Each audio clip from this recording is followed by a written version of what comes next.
नमस्कार दोस्तों, स्वागत है आप सभी का आपके अपने maths tackle by MS sir YouTube channel में। आज की इस क्लास में हम डिस्कस करने वाले हैं class 10th math crash course के अंतर्गत चैप्टर 4 द्विघात समीकरण के बारे में। आज की इस क्लास में द्विघात समीकरण के बारे में डिटेल से चर्चा करने वाले हैं। तो चलिए हम क्लास को शुरू करते हैं, समझते हैं द्विघात समीकरण होता क्या है। देखिए, द्विघात समीकरण चैप्टर में इंटर करने से पहले हमें ये पता होना चाहिए कि द्विघात समीकरण रियल में होता क्या है।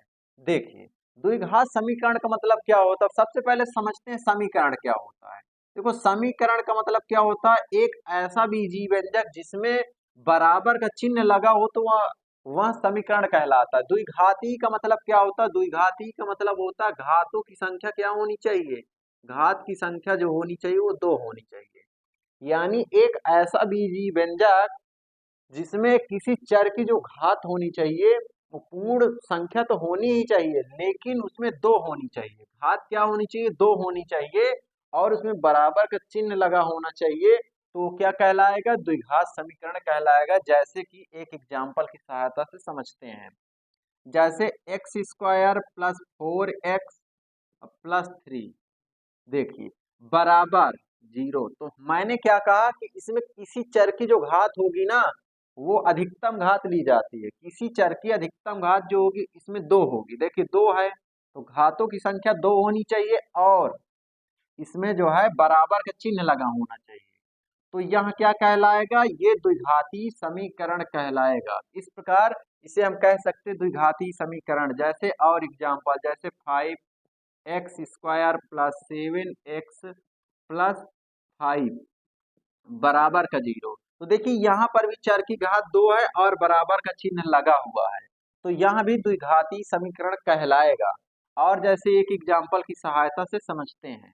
जैसे जैसे 3y square minus y plus का 8 बराबर का 0। देखिए यहाँ पर भी क्या है कि यहाँ पे भी बराबर का चिन्ह लगा हुआ है, तो ये भी द्विघाती समीकरण कहलाएगा। क्या, देखिए इसमें भी 2 घात है तो द्विघाती समीकरण कहलाएगा। जैसे 4, जैसे एक्स स्क्वायर माइनस का 3 बराबर का 0। देखिए इसमें भी बराबर का चिन्ह लगा है और घात 2 है। हमें 2 ही चीज देखना है, ऐसा बीजीय व्यंजक जिसमें घात 2 होनी चाहिए और उसमें बराबर का चिन्ह लगा होना चाहिए, तो हम कह सकते हैं कि वहां एक द्विघात समीकरण होगा। जैसे 5वें नंबर में, जैसे 5x³ plus 3x² plus 2x plus 4 बराबर 0। क्या कहा जाए, क्या ये है द्विघात समीकरण? तो ये द्विघात समीकरण नहीं होगा। क्यों नहीं होगा, इसमें बराबर का चिन्ह तो है लेकिन घात 3 है, जो कि 3 घात नहीं होना चाहिए। तो ये 4 ही केवल हैं जो कि द्विघाती समीकरण है। ये क्या है, द्विघात समीकरण है। ये 5वें नंबर वाला द्विघात समीकरण नहीं है। अब देखिए, अब हम इस द्विघात समीकरण का व्यापक रूप समझते हैं कि आखिर व्यापक रूप क्या होता है। देखिए, अब व्यापक रूप समझते हैं द्विघात समीकरण का क्या व्यापक रूप। देखिए व्यापक रूप क्या होता है, इनका क्या है व्यापक रूप। व्यापक, देखिए व्यापक रूप, क्या व्यापक रूप, देखिए व्यापक रूप जो होता है वो होता A X square plus B X plus का सी बराबर का 0। देखिए ये जो होता है ये इनका व्यापक रूप होता है। ये क्या होता है, ये व्यापक रूप होता है। व्यापक रूप का मतलब क्या होता है, देखिए व्यापक रूप का मतलब होता है स्टैंडर्ड फॉर्म। स्टैंडर्ड फॉर्म का मतलब क्या होता है कि इससे हम कई सारे समीकरण बना सकते हैं। जैसे कि इससे ही ये वाला भी समीकरण बना है और ये वाला भी समीकरण बना है और ये वाला और ये वाला भी समीकरण बना है। क्यों बना है, ध्यान से देखिए। एक्स अपनी जगह है, ये एक्स और ये एक्स अपनी जगह है। केवल मान अगर चेंज हुए हैं तो किसके चेंज हुए हैं, ए के, बी के, ए के चेंज हुए हैं और बी के और सी के। कहने का मतलब क्या है कि अगर हम इस व्यापक रूप में अगर ए बी सी के मान अलग अलग रखते जाएंगे तो हमें अलग अलग समीकरण भी प्राप्त होता जाएगा। कहने का मतलब क्या हुआ कि अगर हम यहाँ पे ए का मान, जैसे यहाँ पे कुछ नहीं तो 1 ले लिए, बी का मान 4 ले लिए और सी का मान 3 ले लिए, तो यहाँ से नया समीकरण बन गया। अगर ए का मान 5 लिया है तो 5x² हो गया, प्लस बी का 7 ले लिया और सी का मान 5 ले लिया। इस प्रकार से हम अलग अलग समीकरण अगर बनाने हमें तो हमें व्यापक रूप को समझना पड़ेगा। ये यही व्यापक रूप होता है। अगर हम यहाँ पे ए बी सी के मान अगर अलग अलग रखेंगे तो हमें अलग अलग समीकरण प्राप्त हो जाएगा। तो इस प्रकार से हम समीकरणों के बारे में बहुत ही अच्छे तरीके से समझ चुके हैं कि समीकरण होता क्या है, यानी द्विघात समीकरण। अब इन पर कुछ इस रूप अब इन पर कुछ इंपॉर्टेंट सवाल भी करेंगे। इन पर क्या है, कुछ इंपॉर्टेंट सवाल भी कर। देखिए दोस्तों, द्विघात समीकरण पर आधारित कुछ महत्वपूर्ण क्वेश्चंस जो कि अभी हमने बताया, अभी डिस्कस किया हमने कि ax² plus bx plus c द्विघात समीकरण का व्यापक रूप होता है। तो इन पर आधारित कुछ महत्वपूर्ण सवाल जो कि बोर्ड एग्जाम में पूछे जाएंगे। तो देखिए कैसे ये प्रश्न दिया, पहला कह रहा है जांच कीजिए। क्या जांच कीजिए कि निम्न का मतलब होता है नीचे दिए गए द्विघात समीकरण है या नहीं है, इसकी जांच करना। देखिए जांच का मतलब क्या होगा कि हमें ये बताना है कि ax² plus bx plus c के रूप का ये समीकरण है या नहीं है। तो चलिए हम इसे हल करते हैं, देखिए समझते हैं। इसी प्रकार के सवाल आएंगे बोर्ड एग्जाम में, तो समझते हैं। सबसे पहले लिखेंगे क्या, हल। हल लिख दिया। हल लिखने के बाद करेंगे क्या कि इन्हें तोड़ेंगे। देखिए इसका सूत्र क्या होता है, इसे तोड़ने के लिए हम एक सूत्र जानते हैं, a प्लस बी का होल स्क्वायर। क्या होता है, a प्लस बी का होल स्क्वायर। वो सूत्र क्या होता है, a प्लस बी का होल स्क्वायर बराबर होता है a² प्लस b² प्लस का 2ab होता है। 2ab होता है, हमें इसी फार्मूले में रख देना है। तो यानी x का स्क्वायर हो जाएगा, क्या हो जाएगा, x का स्क्वायर प्लस b का स्क्वायर का मतलब होता है 1 का स्क्वायर प्लस 2ab। ए का जगह में क्या है, x माना है और b के जगह में 1 है। इस प्रकार से फिर करेंगे क्या, ये 2 का गुणा x में कराएंगे तो 2x आ जाएगा, 2 का गुणा 3 में कराएंगे तो माइनस का 6 आ जाएगा। इस प्रकार से ये आ गया। अब इसे आगे हल करेंगे। देखिए अगर आगे हल करेंगे इसे तो क्या आ जाएगा, आगे हल करेंगे तो ये सबसे पहले देखो इनका गुणा कराएंगे, x² प्लस 1 का स्क्वायर करेंगे 1 आएगा, इसका 2x आ जाएगा तो क्या आएगा, प्लस का 2x आ जाएगा। 2x आ गया बराबर का 2x माइनस का 6 आ जाएगा। क्या आ गया, 2x माइनस का 6 आ गया। अब देखिए अब क्या आ जाएगा, देखिए अब ये 2x दोनों तरफ से कट जाएगा, क्योंकि इधर आएगा तो माइनस हो जाएगा तो जीरो कर देगा, घट जाएगा तो काट देते हैं यहीं पे। तो क्या बच गया, x² प्लस का 1 बराबर माइनस का 6 कि x² है प्लस का ये तो 1 है, इधर भी ले आते 6 को, -6 को इस पार लाएंगे तो प्लस का 6 आएगा बराबर का 0। अब ध्यान से देखिए x² प्लस ये 7 बराबर 0। अब इसे हम ऐसा लिख सकते हैं x² प्लस 0 गुणे x प्लस का 7 बराबर का 0। अब ध्यान से देखिए अभी हमने समीकरण के बारे में डिस्कस किया था कि x² प्लस 7x बराबर x² प्लस 7 बराबर 0 यह एक द्विघात समीकरण होता है। क्यों होता है, यहाँ पे देखिए कि x² है प्लस 0 गुणे x, अगर ये करेंगे तो 0 ही रहेगा, इससे कोई फर्क पड़ता नहीं समीकरण में, तो x² प्लस 7 ही लिखा है। लेकिन अब देखिए ये आ गया चूंकि ax² चूंकि ax² plus bx plus c के रूप का है, के रूप का है, इसलिए इसलिए इसलिए क्या हो जाएगा, इसलिए अतः द्विघात समीकरण समीकरण है। तो हमने क्या कहा कि अगर ये ax प्लस bx के रूप का है तो द्विघात समीकरण कहलाएगा, अगर नहीं है तो नहीं कहलाएगा। तो ये बात समझ आ गई। अब अगला प्रश्न को करते हैं। देखिए अगले प्रश्न में भी यही काम करेंगे। तो सबसे पहला काम करेंगे, इनका गुणा कराएंगे तो क्या आएगा, 2x² क्या आ जाएगा, 2x² आ जाएगा। यदि आपको गुणा करना नहीं आता तो प्लेलिस्ट बेसिक मैथ प्लेलिस्ट में जाइए, वहां पे आप डिटेल से गुणा करना आसान तरीके से सीख सकते हैं। अब देखिए x का गुणा इसके साथ कराएंगे तो 3x आ जाएगा बराबर x² प्लस का 1 आ जाएगा। अब देखिए अब 2x², ये स्क्वायर को इस पार लाएंगे तो माइनस का x² आएगा, अब प्लस का ये 3x बराबर का 1। ये समझ आई बात। अब करेंगे क्या, घट जाएंगे। जैसे मान के 2x² से इसके आगे मान चलते 1 है, तो 2 में से जब 1 घटाएंगे तो 1 ही आएगा, 1 को हम लिखेंगे नहीं तो x² बच जाएगा। अब प्लस का 3x, ये 1 इस पार आएगा तो -1 बराबर क्या बन जाएगा, 0 बच जाएगा। तो अब देखिए चूंकि ax² plus bx plus c बराबर 0 के रूप का है, इसलिए या अतः द्विघात समीकरण है। तो समझ आई बात। आखिर द्विघात समीकरण क्यों है, तो हमने क्या बताया कि इस रूप का है, इस वजह से अगर इस रूप का होता है तो द्विघात समीकरण कहलाएगा, यदि नहीं होता है द्विघात समीकरण नहीं कहलाएगा। तो ये बात समझ आ गई कि आखिर है या नहीं है।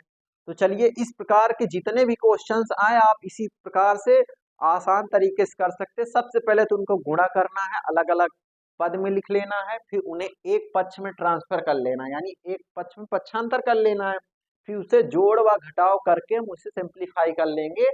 फिर उसमें देखेंगे कि ax² plus bx plus c के रूप का है तो वहां समीकरण द्विघात समीकरण होगा, नहीं तो नहीं होगा। ये बात समझ आ गई। नेक्स्ट टॉपिक है इसका गुणनखंड कैसे करेंगे, द्विघात समीकरण का गुणनखंड कैसे करेंगे। क्या गुणनखंड, अब ये समझते हैं, यानी कि गुणनखंड कैसे करेंगे द्विघात समीकरण का।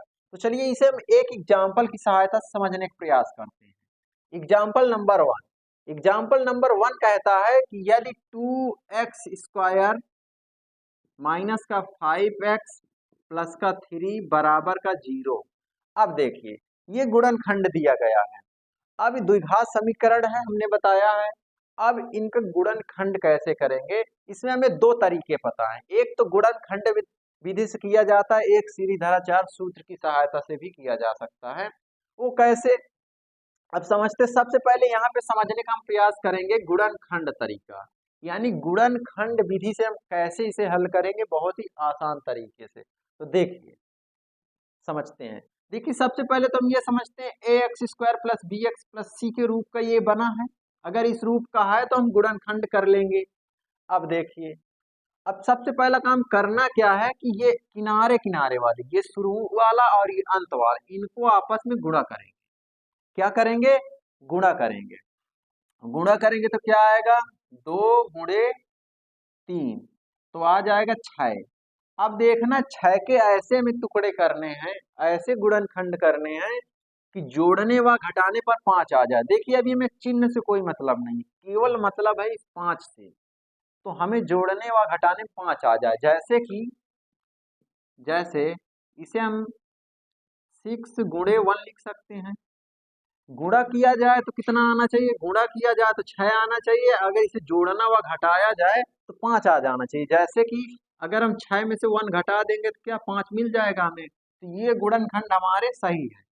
अब समझते हैं, एक तो तरीका ये है, अगर आप ऐसा नहीं करना चाहते तो आप इस प्रकार से करिए नए तरीके से। ये 2 है तो 2 लिख लेंगे गुणे, ये 3 है तो 3 लिख लेंगे। अब 2 के फैक्टर क्या करेंगे, 2 गुणे 1 लिख सकते हैं, और 3 को हम क्या लिख सकते हैं, 3 को हम लिख सकते हैं 1 गुणे 3 लिख सकते हैं, ऐसा कर सकते हैं।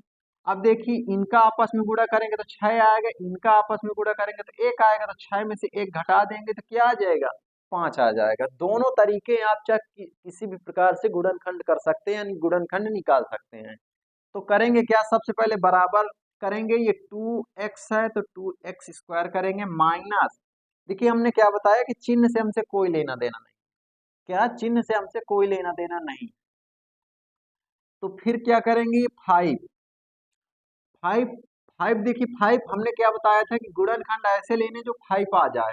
तो हम इस फाइव के स्थान में अगर ब्रैकेट में 6 - 1 लिख दे तो कोई दिक्कत नहीं होनी चाहिए, क्योंकि ये 5 ही लिखा है, ये x है तो x कर देंगे प्लस का 3 कर देंगे, बराबर आ जाएगा 0। इस प्रकार से ये 0 आ गया। फिर क्या करेंगे, फिर देखिए ये जब 0 आ गया तो अब क्या करेंगे कि ये 2x² माइनस का अंदर गुणा होगा तो चिन्ह चेंज हो जाएंगे, 6x आ जाएगा, इस x का भी गुणा होगा तो प्लस का x आ जाएगा, क्योंकि x का गुणा 1 में होगा तो x आएगा, अब प्लस का 3 बराबर क्या आ जाएगा, 0 आ जाएगा। इस प्रकार से 0 आ गया। फिर क्या करेंगे कि इनमें, इसमें और इसमें हम कुछ कॉमन लेंगे। अब देखिए यहाँ से कॉमन क्या मिलेगा, कॉमन का मतलब होता है भाग देना, जैसे कि यहाँ से हम 2 कॉमन ले सकते, 2x, क्योंकि यहाँ पे 2x है, यहाँ पे 1x है, यानी कि यहाँ पे x² है, यहाँ पे x है, तो एक x ले लेंगे तो यहाँ पे क्या बच जाएगा, x बचेगा। ये माइनस 2 का भाग कर देंगे इसमें तो क्या आएगा, 3 आ जाएगा। अब देखिए यहाँ पे कुछ कॉमन नहीं मिला, अगर कुछ कॉमन नहीं मिलता तो 1 ले लेते हैं, तो क्या बच जाएगा, x प्लस का 3 बराबर का आ जाएगा 0। 0 आ गया। अब आगे स्टेप में क्या करेंगे, सबसे पहले ये जो सेम है, जो सेम ब्रैकेट में है उसे अलग लिखेंगे, x प्लस 3 एक ब्रैकेट में, फिर एक ब्रैकेट में लिखेंगे जो बच गया, जैसे 2x प्लस का 1 बच गया, बराबर करेंगे 0। अब इन्हें हम 0 के बराबर कर देंगे, x प्लस 3 और 2x प्लस 1 बराबर 0। अब देखिए यहां से यहां तक की जो कहानी थी, अभी तो ये गुणनखंड किया जा रहा था, यहां तक तो गुणनखंड है, लेकिन अगर इसमें बराबर का चिन्ह लग जाता है, इसे हम 0 के बराबर कर देते हैं तो ये द्विघात समीकरण का गुणनखंड हो जाता है। और यहाँ पे अगर हम x का मान निकाल देते तो इसे हम मूल कहते हैं, मूल या x का मान। अगर आपसे कहा जाए 3 चीजें, गुणनखंड कीजिए तो यहाँ तक करना है बस। फिर यदि आपसे कहा जाए मूल निकालना, मूल का मतलब होता है x का मान निकालना, तो हम यहाँ पे x का मान निकाल देंगे। क्या निकाल देंगे, x का मान निकाल देंगे। अब देखिए x का मान कैसे निकालेंगे, x 3 उस पार जाएगा तो माइनस का 3 आ जाएगा, ये x का मान आ गया। फिर देखिए अब यहां से x का मान निकालेंगे तो 2x बराबर ये 1 जाएगा तो माइनस का 1 आएगा, तो x की वैल्यू क्या आएगी, -1 बटे, गुणे में है तो भाग में जाएगा, 2 आ जाएगा। इस प्रकार से क्या आया, x की वैल्यू एक आ गई -3 और एक आ गई -1/2। इस प्रकार से ये आ जाता है।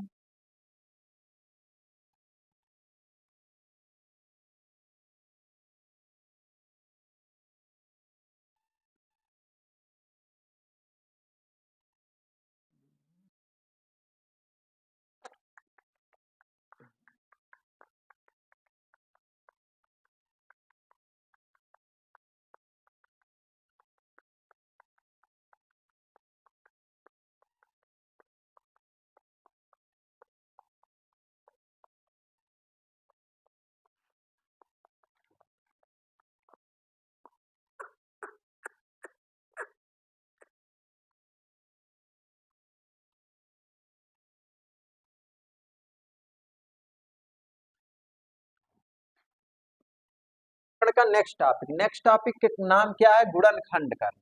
क्या, द्विघात समीकरण का गुणनखंड, द्विघात द्विघात समीकरण का गुणनखंड, गुणनखंड गुणनखंड अथवा मूल ज्ञात करना अथवा x का मान। देखिए ये तीनों शब्द का मतलब एक है, क्या है, चाहे गुणनखंड बोलिए तो सही है, मूल बोलिए तो सही है, और x का मान ज्ञात करो तो सही। कहने का मतलब क्या है, गुणनखंड करेंगे तभी हम x का मान निकालेंगे व मूल निकालेंगे। सबसे पहले तो काम करना है गुणनखंड सीखना है, गुणनखंड सीखने के बाद x का यदि हम मान निकाल देते हैं तो वही आपस में मूल कहलाता है, ये दोनों सेम चीजें, चाहे x का मान बोलिए चाहे x मूल बोलिए। तो चलिए एक एग्जाम्पल की सहायता से समझते हैं इसे। एग्जाम्पल नंबर 1, एग्जाम्पल नंबर 1 क्या कह रहा है कि एक्स स्क्वायर माइनस का 3x और माइनस का 10 बराबर का 0। अब देखिए इसे हम 0 के बराबर कर देंगे क्योंकि यहाँ पे हम बात कर रहे हैं द्विघात समीकरण की, ना कि हम यहाँ पे बहुपद की। तो द्विघात समीकरण की बात कर रहे हैं तो बराबर लगा के 0 लगा देंगे। अब देखिए हमें पहले तो गुणनखंड करेंगे, फिर इसके बाद x का मान निकलेगा। तो गुणनखंड करने का सबसे आसान देखिए, हमने ये बात बताया था कि यदि x है, x का गुणांक भी एक होता है और इसकी घात भी एक होती है, लेकिन ये हमें दिखाई नहीं देती यदि x लिखा है तो देखिए यहाँ पे अगर हम ध्यान से देखें तो यहाँ पे इसका गुणांक मान के चलते 1 है। सबसे पहले 1 का गुणा 10 में करेंगे तो क्या आएगा, 1 का गुणा जब 10 में करेंगे तो आ जाएगा 10। 10 के अब ऐसे दो टुकड़े करने हैं कि जोड़ने व घटाने पर 3 आ जाए। देखिए हमें माइनस से कोई लेना देना नहीं है, मतलब है केवल सिर्फ 3 से, 3 से मतलब है। तो इसके ऐसे फैक्टर करने 3 आ जाए, जैसे 5 गुणे 2। अब देखिए गुणा करने में तो 10 आ रहा है, लेकिन यदि हम 5 माइनस का 2 कर देंगे तो 3 आ जाएगा। तो ये वाले फैक्टर हमें सही है, तो ये फैक्टर क्या है, सही है। तो यहाँ पे लिखेंगे बराबर करके x लिखेंगे, क्या लिखेंगे, एक्स स्क्वायर माइनस ये 3 है, 3 के स्थान में हम क्या लिखेंगे, 5 माइनस का 2। देखिए 3 के जगह में ही हमने ऐसा लिख दिया, 5 माइनस 2 कर दिया फैक्टर के अनुसार। x था तो x जमा कर दिया, माइनस का 10 कर दिया, बराबर का 0 कर दिया। ये बात समझ आई। अब क्या करेंगे, अब ये एक्स स्क्वायर है, एक्स स्क्वायर करेंगे, माइनस का जब अंदर गुणा होगा तो -5, एक्स का भी गुणा होगा तो एक्स हो जाएगा। ये माइन अंदर का चिन्ह चेंज होगा तो प्लस हो जाएगा। ये x का गुणा होगा तो 2x आ जाएगा, माइनस का 10 आ जाएगा, बराबर का 0 आ जाएगा। इस प्रकार से फिर आगे क्या आएगा, ये एक्स स्क्वायर हो जाएगा ये। अब देखिए अब यहाँ पे कॉमन ले लेते हैं, यहाँ पे देखिए कॉमन क्या मिल रहा, यहाँ पे एक्स स्क्वायर है, यहाँ पे एक्स है, तो यहाँ पे एक्स कॉमन मिल जाएगा। तो एक्स कॉमन ले लेंगे तो क्या बच जाएगा, एक्स बचेगा, माइनस ये 5 बच जाएगा। ठीक, कॉमन का मतलब होता है भाग देना, जैसे हमने एक्स कॉमन लिए तो एक्स का भाग कर दिए तो एक एक्स बचा, यहाँ से एक्स एक्स कट गए तो 5 आ गए, इस प्रकार से। अब प्लस यहाँ से 2 कॉमन ले लेंगे तो क्या आ जाएगा, एक्स, 2 का भाग इसमें करेंगे तो 5 आ जाएगा, 2 कॉमन ले लेंगे तो 5 आ गए, बराबर करेंगे क्या, 0 कर देंगे। तो अब देखिए यहाँ से क्या आ जाएगा, यहाँ से ये सेम है तो सेम वाले को पहले लिख लेना, एक्स माइनस का 5, एक्स माइनस का 5 कर लेना है। अब फिर जो बच गया, जैसे एक्स प्लस 2 बच गया तो बराबर 0 कर लेना है। अब नेक्स्ट स्टेप में करना क्या है कि इन्हें x-5 बराबर 0 अलग अलग इन्हें हम 0 के बराबर कर लेंगे, जिससे कि हमें x का मान पता चल जाए, वह मूल ज्ञात हो जाए। तो क्या आएगा, x प्लस 2 बराबर 0 करेंगे तो यहाँ से यदि हम x का मान निकालेंगे तो क्या आएगा, 5 उस पार जाएगा तो 5 आ जाएगा। इस प्रकार से x का मान क्या आ जाता है, 5 आ जाता है। और यहाँ से ज्ञात करेंगे तो x बराबर क्या आ जाएगा, 2 उस पार जाएगा तो माइनस का 2 आ जाएगा, क्या आ जाए, माइनस का 2 आ जाएगा। इस प्रकार से x का मान 5 आ गया और x का माइनस का 2 आ जाता है। इस प्रकार से हम गुणनखंड करेंगे, कोई भी गुणनखंड होगा। जैसे एक एग्जाम्पल की सहायता से और समझने का प्रयास करते हैं।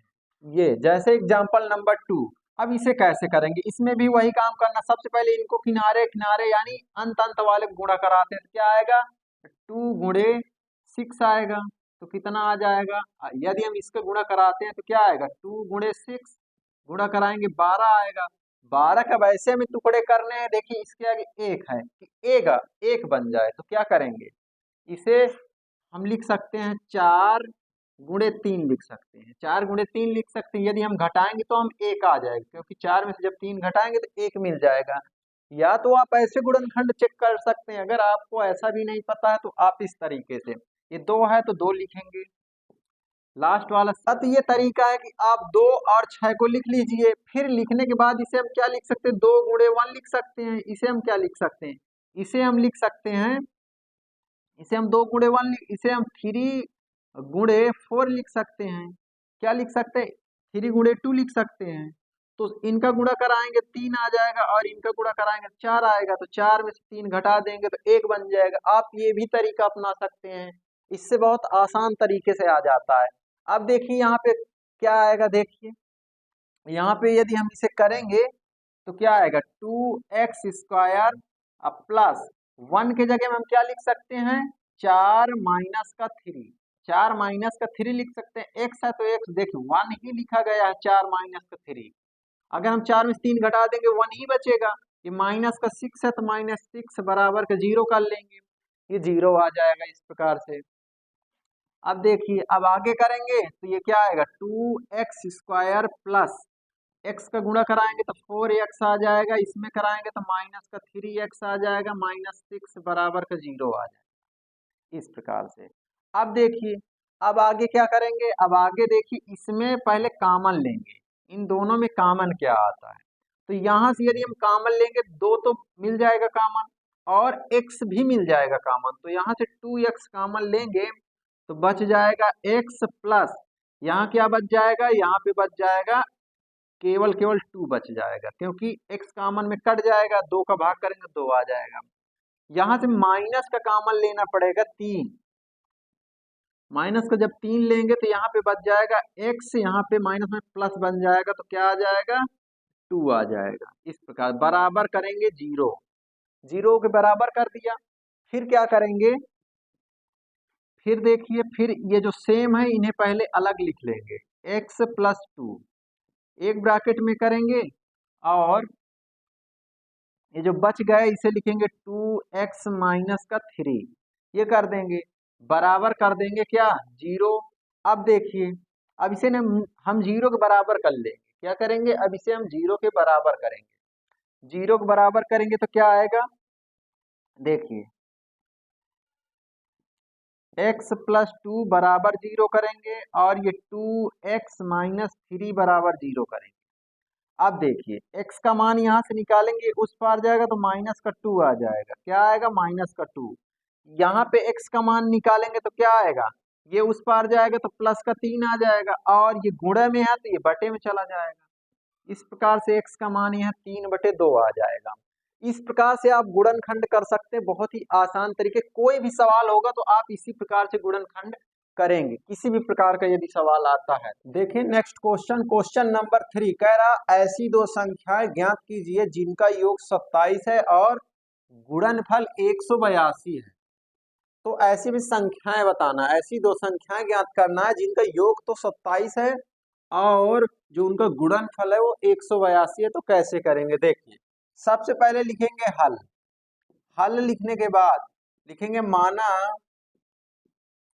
माना पहली संख्या, पहली संख्या, माना पहली संख्या x हो जाएगी। तो देखिए जब माना पहली संख्या x हो गई, दूसरी संख्या क्या होगी, हम जानते हैं कि x प्लस, कहने का मतलब ये जो 27 है ये दो अंकों का योग है, यानी दो संख्याओं का योग है। तो जैसे कि मान के चलते ये 27 है, दो संख्या, एक संख्या मान के चलते कि 7 है तो दूसरी संख्या क्या हो जाएगी, 27 - का 7 होगी। इस प्रकार से ये दूसरी संख्या 20 आ जाएगी, यही मतलब हुआ।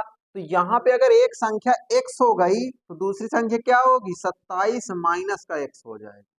तो कहने का मतलब ये हुआ कि अगर पहली संख्या x है तो दूसरी संख्या क्या आ जाएगी, 27 - x आ जाएगी, इस प्रकार से। तो अब देखिए तो दूसरी संख्या क्या आ जाएगी, तथा, तथा दूसरी संख्या, तथा दूसरी संख्या, दूसरी संख्या जो आएगी 27 - का x आ जाएगी, क्या आ जाएगी, 27 - का x आ जाएगी। फिर दूसरी संख्या हो गई, फिर कह रहा है इनका गुणनफल, क्या इनका गुणनफल क्या है, 182 है। तो प्रश्नानुसार क्या करेंगे, प्रश्नानुसार, प्रश्नानुसार, प्रश्नानुसार का मतलब क्या होता है, प्रश्न के अनुसार क्या कह रहा है, इनका गुणनफल यानी x गुणे दूसरी संख्या 27 - का x, इनका जो गुणनफल दे दिया है वो 182 दे दिया। कितना दे दिया, 182। अब देखिए इसका गुणा कराएंगे, x का गुणा इसके साथ कराएंगे तो आ जाएगा 27x, जब x का गुणा इसके साथ कराएंगे तो -का x² आ जाएगा। अब देखिए बराबर 182, 182 आ गया। अब क्या करेंगे कि ये x है तो पहले एक्स स्क्वायर को लिखेंगे माइनस का, फिर 27 है तो प्लस का 27 लिखेंगे, 27x ये इस पार आ जाएगा तो माइनस का 182 आ जाएगा जो कि बराबर का 0। क्यों, देखिए ये प्लस का 182 था तो इस पार आएगा तो माइनस का आ गया। अब देखिए, अब यदि हम माइनस कॉमन ले लें तो क्या कॉमन ले रहे हैं तो ये x तो स्क्वायर रहेगा, ये प्लस है तो माइनस हो जाएगा 27x, और ये माइनस तो प्लस हो जाएगा 182 बराबर का बराबर क्या आएगा 0।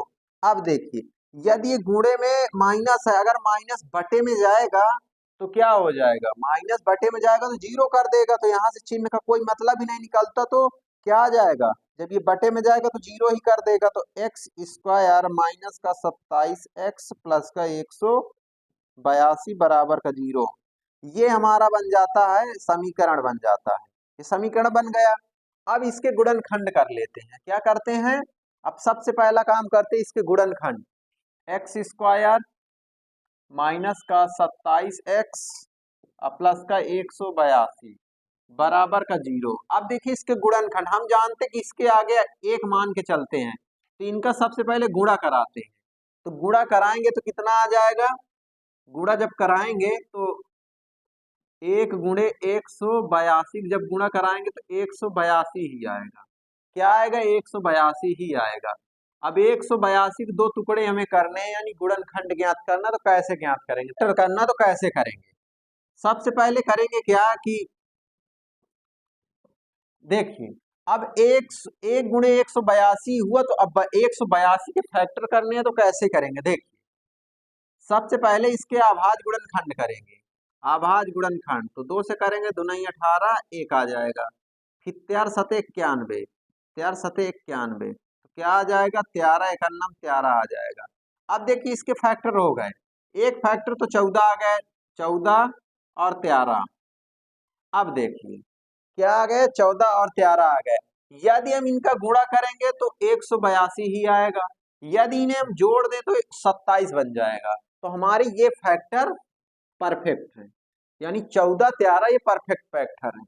तो अब देखिए हमने क्या बताया था कि यहाँ से चिन्ह से हमें कोई लेना देना नहीं होता, जैसा है वैसे करेंगे, एक्स स्क्वायर करेंगे, माइनस लगा माइनस लगाएंगे, 27 के स्थान में 14 प्लस का 13 लिख देंगे, जमा एक्स अब प्लस 182 बराबर का 0 कर देंगे, तो बराबर का 0 कर दिया। फिर क्या करेंगे कि एक्स स्क्वायर करेंगे, माइनस अंदर गुणा होगा तो 14 और इस x का गुणा होगा 14x, इसमें माइनस गुणा होगा तो माइनस का 13x प्लस का 182 बराबर का 0 आ जाएगा। इस प्रकार से ये आ गया। फिर क्या करेंगे कि इनमें कॉमन ले लेंगे, इसमें क्या कॉमन ले लेंगे, अब देखिए यहां से x कॉमन ले सकते हैं, तो x कॉमन ले लेंगे, x का मतलब होता है भाग देना, तो भाग दे देंगे, जैसे एक्स स्क्वायर है तो x से भाग देंगे, एक x कट जाएगा तो बचेगा x, तो इस वजह से x कॉमन ले लिया गया, तो क्या यहाँ पे बचेगा x, यहाँ पे केवल 14 बचेगा।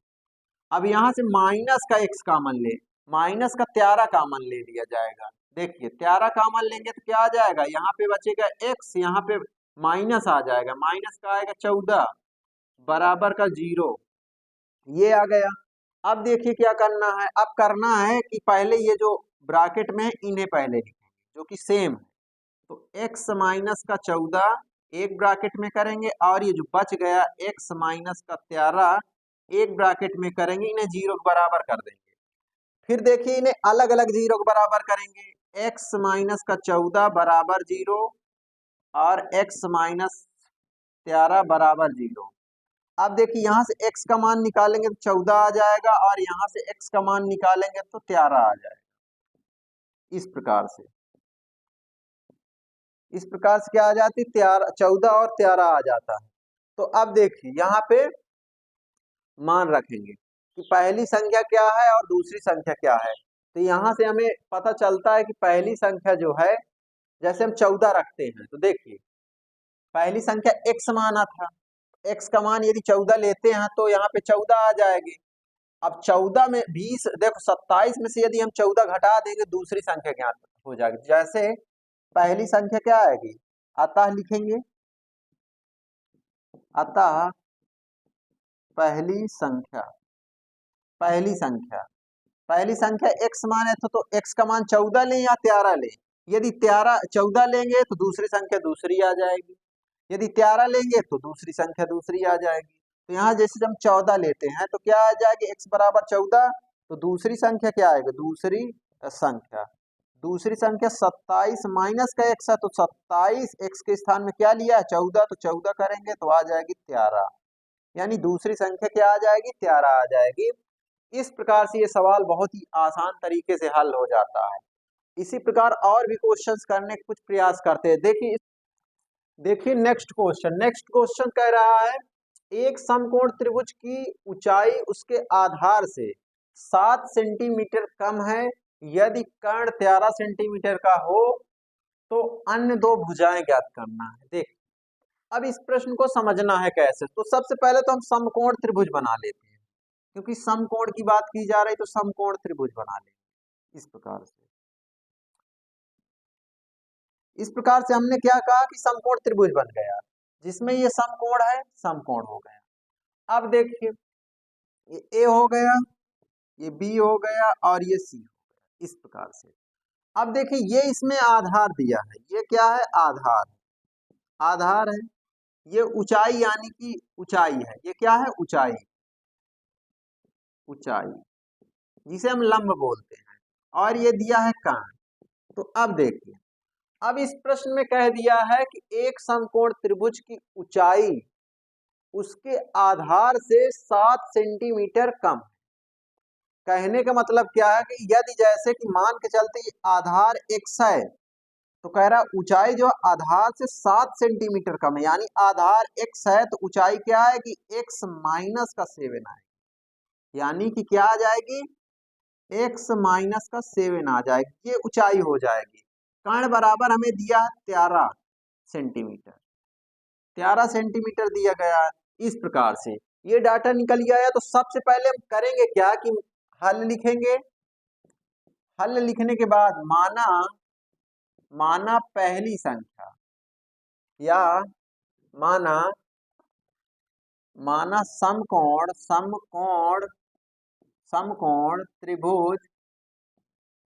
त्रिभुज का आधार क्या मान लेंगे, x मान लेंगे, क्या मान लेंगे, x मान लेंगे, तथा समकोण त्रिभुज की ऊंचाई क्या हो जाएगी, ऊंचाई जो होगी वो x माइनस का 7 आ जाएगी, ऊंचाई क्या आ जाएगी, हाइट x माइनस का 7 आ जाएगी। तो अब देखिए, अब इसे करना है, ये चीजें हमें पता चल गई। तथा कर्ण हमें दिया गया है, कर्ण बराबर कितना दिया गया है, समकोण त्रिभुज में कर्ण कितना दे दिया है, कर्ण दे दिया 13 सेंटीमीटर, 13 सेंटीमीटर दिया गया है। अब करेंगे क्या कि अब पाइथागोरस प्रमेय से, क्या पाइथागोरस प्रमेय से देखिए, पाइथागोरस प्रमेय कहती क्या है, इसके बारे में हमने डिटेल से एक क्लास में बता चुके हैं कि पाइथागोरस प्रमेय होती क्या है। तो देखिए, पाइथागोरस प्रमेय क्या कहती है कि दो छोटी साइडों का स्क्वायर का सम तीसरी भुजा के स्क्वायर के बराबर होता है। कहने का मतलब है कि दो छोटी भुजाओं का वर्ग का योग तीसरी भुजा के वर्ग के बराबर होता है। जैसे देखिए, जैसे कि आधार का स्क्वायर प्लस ऊंचाई का स्क्वायर, तो इसके जगह में ऐसे हम लिख सकते हैं कि ये आधार क्या दिया गया है, ये वाले आधार दिया है ए बी, तो करेंगे ए बी का स्क्वायर प्लस ये कितना दिया, ऊंचाई जिसे हम लंब कहते हैं, वो दिया है कितना, BC दिया गया है, BC का स्क्वायर करेंगे, बराबर हो जाता है ये कर्ण के स्क्वायर के बराबर।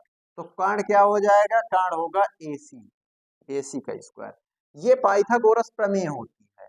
अब इसी प्रमेय में रख देंगे, फिर इसकी गुणनखंड कर लेंगे तो बहुत ही आसान तरीके से उत्तर आ जाएगा। देखिए, ए बी का मान दिया गया एक्स, स्क्वायर लगा स्क्वायर लगाएंगे, प्लस बी सी कितना दिया है, बी सी दिया है एक्स माइनस का 7 का होल स्क्वायर दे दिया। अब बराबर ए सी दिया है कितना, 13 का स्क्वायर। अब देखिए, अब ये एक्स स्क्वायर करेंगे प्लस इसका फार्मूला तोड़ देंगे, जैसे कि फार्मूला क्या होता है, ए प्लस बी का होल स्क्वायर क्या होता है, जैसे कि a माइनस बी का होल स्क्वायर जो होता है वो a square plus b square minus का 2ab, ये होता है फार्मूला। अब इसी फार्मूले में इसे तोड़ेंगे तो x का स्क्वायर आ जाएगा प्लस b का स्क्वायर यानी कि 7 का वर्ग करेंगे, फिर क्या आएगा माइनस 2, a का मतलब है x गुणे b का मतलब है 7 बराबर का 13 का स्क्वायर करेंगे। अब देखिए ये एक्स स्क्वायर है प्लस ये एक्स स्क्वायर है प्लस 749 है माइनस 214 एक्स आ जाएगा, 14 एक्स बराबर 169 आ जाएगा। कितना आ जाएगा 169, क्योंकि 13 का वर्ग जो होता है 169 होता है। अब देखिए एक्स एक्स जुड़ जाएंगे तो ये 2x बना देंगे, क्या बन जाएंगे 2x स्क्वायर।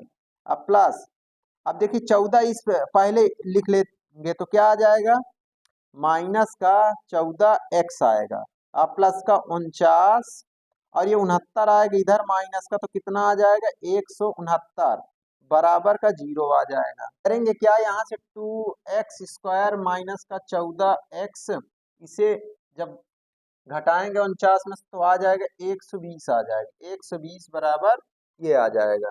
अब देखिए, अब यहाँ पे करेंगे क्या कि यहाँ से 2 कॉमन ले लेंगे, जब 2 कॉमन ले लेंगे तो 2 कॉमन आ जाएगा।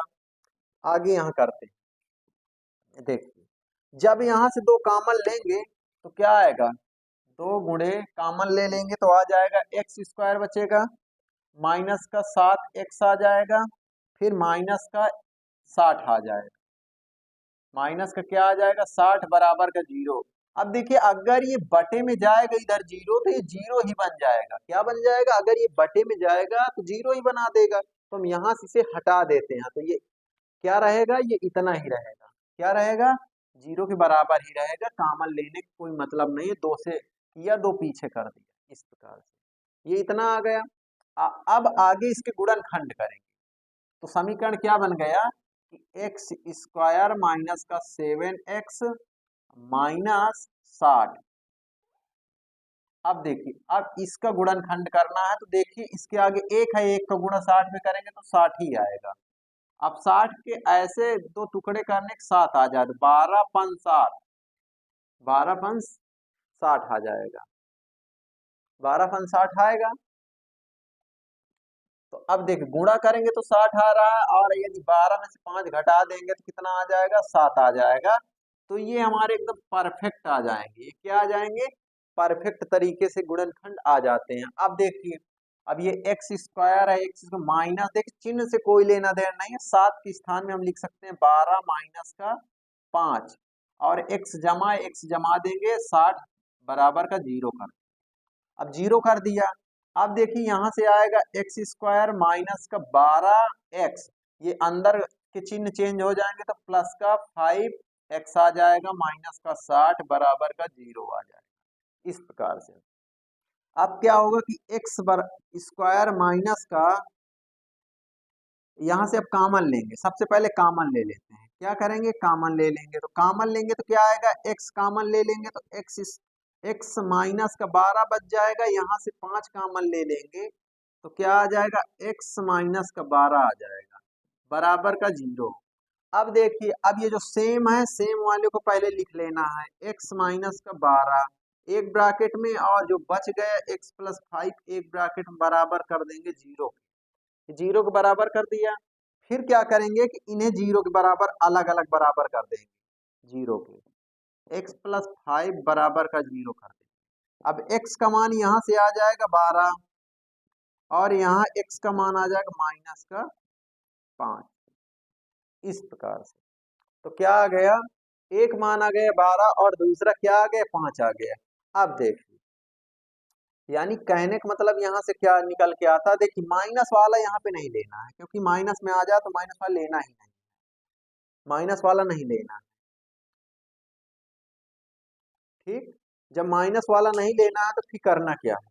तो देखिए जैसे कि आधार x माना था, आधार x माना था, अतः अतः आधार, आधार क्या आएगा, आधार बराबर x माना था, x का मान रख लीजिए 12, तथा ऊंचाई क्या माना था, ऊंचाई, ऊंचाई माना था x माइनस का 7, तो यहाँ से x यानी 12, x का मान कितना है 12 है, तो 12 माइनस करेंगे कितना 7, 12 माइनस का 7 करेंगे तो कितना आ जाएगा, ये 5 आ जाएगा। इस प्रकार से क्या 5 आ जाता है। इस प्रकार से सवाल बहुत ही आसान तरीके से आ जाता है।